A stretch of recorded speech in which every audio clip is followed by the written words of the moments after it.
اور دوسری بات جو آپ نے ارشاد فرمائی کہ کہا جاتا ہے کہ وارث سلیمان و داؤدا کہ حضرت سلیمان علیہ السلام داؤد علیہ السلام کے وارث بنے، تو یہ سورہ نمل کی سورہ نمل 19واں پارہ ہے. ٹھیک ہے.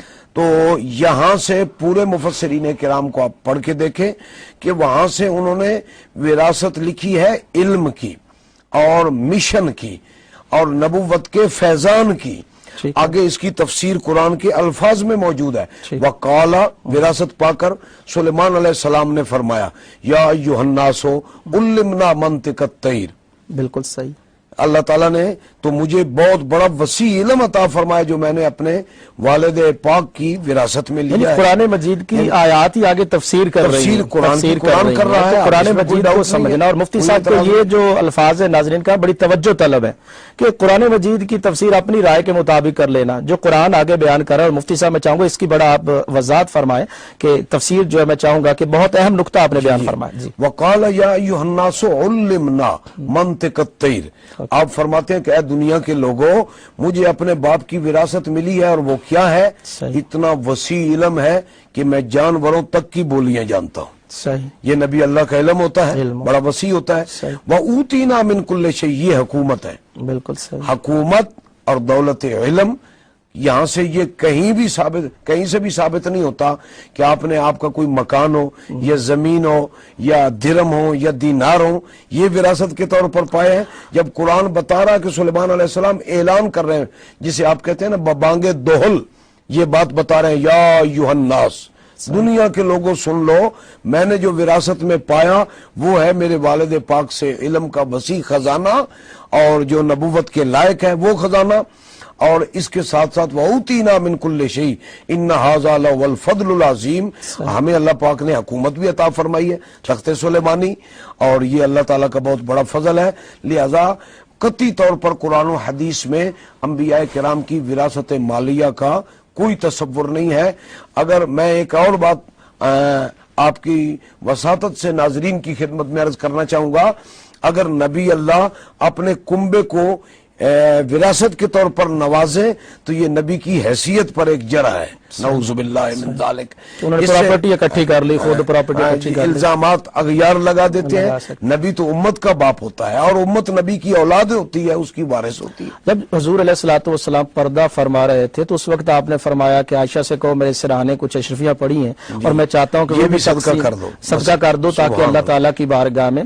اور مصعب ایک اور یہ آپ گفتگو فرما رہے ہیں ایک اور بات ذہن میں آتی ہے کہ سرکار دو عالم صلی اللہ علیہ وسلم نے سیدہ فاطمہ الزہرا رضی اللہ تعالی عنہا خاتون جنت جن کو بڑی بشارتیں ملی ہیں سرکار کی بارگاہ سے بیٹی ہونے کے ساتھ ساتھ ان کی ایک ایمانی روحانی عظمت ہے. بالکل. اور سرکار کی چاروں صاحبزادیوں میں یہ صاحبزادی پاک سب سے اعلیٰ درجے کی ہے اور سرکار کی محبوبہ بھی ہے.